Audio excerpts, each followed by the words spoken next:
श्रीराम समर्थ.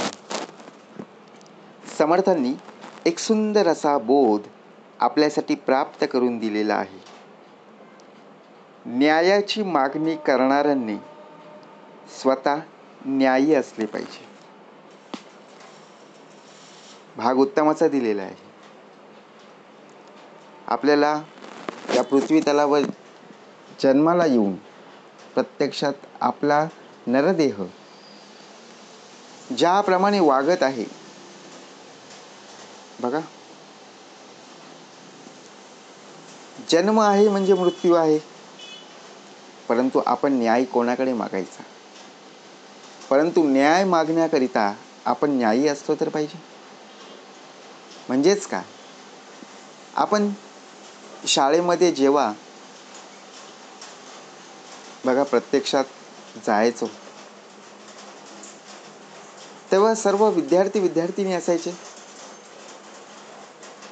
परंतु प्रत्येकाला ज्या वेळेला कोणाचा वाढदिवस असायचा तर वाढदिवसाच्या वेळी एक मुलगा किंवा एका मुलीचा वाढदिवस असतो की नाही, मग तो चॉकलेट वाटायचा. भाग कसा दिलेला आहे बघा. आपल्यावर न्याय, आपल्यावर अन्याय कसा होतो. आणि प्रत्येक जणांना तो चॉकलेट वाटायचा किंवा ती चॉकलेट वाटायची. आणि त्याचे जे मित्र असायचे, त्याच्या ज्या मैत्रिणी असायच्या, त्यांना 2-2 चॉकलेट द्यायचे. परंतु आपण विचार करायचो, अरे मला एकच चॉकलेट का दिला? माझ्यावर अन्याय झालेला आहे. माझ्या मित्राला 2 चॉकलेट दिलेली आहे. माझ्या बेंचवरती बसलेला विद्यार्थी आहे, त्याला सुद्धा 2 दिले, मग मलाच काय 1? आपण त्याला विचारायला जातो. मग तो म्हणाला, अरे तू माझा बेस्ट फ्रेंड नाही आहे. मग आता बेस्ट फ्रेंड होण्यासाठी काय करावं लागेल? बघा, त्याने 1 चॉकलेट दिलं, त्याचा वाढदिवस होता, परंतु आपण विचार करायचा, अरे हा माझ्यावर अन्याय झालेला आहे. दुसऱ्या दिवशी पुन्हा ज्यावेळी सर टीचर वर्गामध्ये आले तेव्हा सुद्धा असंच झालं. जेव्हा टीचरांनी प्रत्येक वेळेला बघा, कोणाचा वाढदिवस होता, दुसऱ्या दिवशी सुद्धा टीचरांनी सांगितलं की प्रत्येकाला चॉकलेट वाटा. आणि त्या दिवशी सुद्धा त्या मुलाला 1च चॉकलेट दिला गेला. हा टीचरांकडे कंप्लेंट घेऊन गेला की टीचर, माझ्या मित्राला, माझ्या बेंचवर असलेल्या विद्यार्थ्याला 2 चॉकलेट देतात आणि मलाच काय 1? टीचर हसल्या आणि म्हणाल्या, अरे त्यांनी चुकून दिलं असेल, तो तुला नक्कीच देईल. त्यांनी विचार केला, नक्कीच देईल म्हणजे आज संध्याकाळपर्यंत शाळा सुटेल, 5 वाजायच्या अगोदर मला नक्कीच देईल. परंतु जेव्हा 5:15 झाले, शाळा सुटायची वेळ आली, तरीसुद्धा त्याला मिळाले नाही. रडत रडत घरी गेला. आईला म्हणाला, आई, आमच्या शाळेमध्ये एका मुलाचा बड्डे होता किंवा एका मुलीचा बड्डे होता. सर्वांना 2-2 चॉकलेट दिली, परंतु मला 1च दिला. आमच्या शाळेमध्ये 70 मुलं होती, मुलं-मुली. 69 मुला-मुलींना 2-2 चॉकलेट आणि मलाच 1 चॉकलेट दिला. आईनं त्या मुलीची समजूत काढली. मुलगा असो किंवा मुलगी असो, समजूत काढणं महत्त्वाचं. त्याला सांगितलं, बाळा, ज्या मुलाचा किंवा ज्या मुलीचा वाढदिवस होता त्याने तुला 1च चॉकलेट दिलं ना, दिलं हे महत्त्वाचं. आणि समजूत कशी काढली? अरे त्याने प्रत्येकाला 2-2 चॉकलेट दिली, टीचरांना 5 चॉकलेट दिली आणि तुला 1 चॉकलेट दिला. म्हणजेच काय, त्याच्या पुड्यामध्ये तेवढीच शिल्लक होती आणि शेवटचा मात्र तुला दिला. मग तो मुलगा म्हणाला, आई हा माझ्यावर अन्याय नाही का? आईने पुन्हा समजूत काढली. हा अन्याय नाही आहे. आपण कुठेतरी कमी पडलेलो आहोत.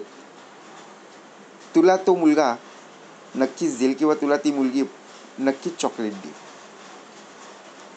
मग तू विचार करतो, अरे हेच वाक्य मला टीचरनी सांगितलं होतं आणि आता तू सुद्धा ऐकवतेस. याचा अर्थ काय? आता मी न्याय कोणाकडे मागणार? आपल्यावरती अन्याय झालेला आहे. बाबांकडे गेला. बाबा, माझ्या वर्गामध्ये सुद्धा असं घडलं होतं. ते सविस्तरपणे सांगितलं. बाबा म्हणाले, काही काळजी करू नको, संध्याकाळी मी कामावरून आलो की तुला तोच चॉकलेट बघा जो तुला दिलेला होता त्याचा मी पुडा नक्कीच आणीन. तो मुलगा खुश झाला. अरे, मला तर एकच मिळाला होता, आता पूर्णपणे त्या चॉकलेटचा पुडा मिळतोय. परंतु बाबा संध्याकाळी आल्यानंतर त्या मुलाने पाहिलं की बाबांचा हात रिकामा आहे, काहीच आणलं नाही. मुलगा म्हणाला, बाबा तुम्ही बोलले होते मी तुला चॉकलेटचा पुडा आणीन. हो बोललो होतो, परंतु विसरलो. पुन्हा तो मुलगा रडायला लागला. हा पुन्हा माझ्यावरती अन्याय झालेला आहे, मला सांगून मला आणलं नाही. आई त्याची समजूत करते, अरे बाळा, तुला नक्कीच मिळेल, परंतु थोडं धीर धर. आता आईने पुन्हा सांगितल्यानंतर तो मुलगा शांत झाला. दुसऱ्या दिवशी बघा, ज्या मुलाचा बड्डे होता त्याची पेन्सिल हरवली. कंपासमध्ये पेन्सिल आणायचं विसरला आणि शाळेमध्ये शिकत असताना लिहायला सांगितलं होतं, परंतु याच्या कंपासमध्ये पेन्सिल नव्हती. आणि नंतर त्या विद्यार्थ्याने याच्याजवळ पेन्सिलचा बघा हट्ट धरला, मागणी केली की तुझ्याजवळ असेल पेन्सिल तर मला दे. आणि याच्या कंपासमध्ये 2 पेन्सिली होत्या. परंतु त्या मुलाने प्रत्यक्षात त्याची जी पेन्सिल होती त्याला दिली. आणि ज्या वेळेला त्याने 1 चॉकलेट दिलं होतं, बघा संपूर्ण वर्गाला 2-2 चॉकलेट दिली होती, परंतु यालाच 1 चॉकलेट दिलं होतं. परंतु जेव्हा आपल्यावर संकट आलं, आपल्यावर परिस्थिती अशी आली की त्यावेळी तो मदतीला आला. मी प्रत्येकाला विचारायचो, अरे 2 पेन्सिली आहेत का किंवा 2 पेन आहेत का? आपण सुद्धा विचारलं असणार शाळेमध्ये, वर्गामध्ये, पण कोण देत नव्हतं. सांगायचं नाही एकच आहे, बरोबर की नाही? परंतु दुसरं कोणी असायचं, अरे हाय घे. म्हणजे विचार करा. मग त्याने कोणताही मनामध्ये विचार न करता स्वतःच्या कंपासमधली पेन्सिल दिली. त्या मुलाला आनंद झाला. आणि दुसऱ्या दिवशी त्याने स्वतःहून 2 चॉकलेट त्याला दिली. तो मुलगा विचारात पडला, अरे आज तुझा वाढदिवस आहे का? तो म्हणाला, वाढदिवस नाही आहे. मग चॉकलेट का? तुला 1 मिळालं होतं ना, तर त्यावर तुला 2 चॉकलेट. म्हणजे विचार करा, आईने समजूत काढली होती की तुला नक्कीच चॉकलेट मिळतील. टीचरसुद्धा म्हणाले होते तुला 2 चॉकलेट नक्की मिळतील. मग आपल्यावर अन्याय नाही होत. आपण सुद्धा ज्या वेळेला अन्याय होतो त्यावेळेला आपण ती बाजू समजून घेतली पाहिजे. आपण ती बाजू कधी समजून घेत नाही आहे. फक्त काय करत असतो, तोंडाने बोलत असतो की माझ्यावर अन्याय झालेला आहे. न्याय मिळत असतो, न्यायासाठी थांबावं लागतं, परंतु न्यायाची मागणी करणाऱ्यांनी स्वतः न्यायी असलं पाहिजे. आपण न्याय मागत आहोत ना, परंतु न्यायासारखं आपण वागलं तर पाहिजे. मग आता ज्या विद्यार्थ्यांनी संयम धरला, मनामध्ये जिद्द ठेवली आणि शेवटपर्यंत तो न्यायासाठी बघा झगडतच राहिला की नाही, मेहनत करायची सोडली का? नाही आहे. शेवटी त्याला त्याचं फळ मिळालं. आणि तो हक्कासाठी, न्यायासाठी ज्यावेळी तो म्हणायचा की माझ्यावर अन्याय झालेला आहे, त्या अन्यायावर मात करून शेवटी त्याला 2 चॉकलेट मिळाली आणि त्याला आनंदसुद्धा झाला.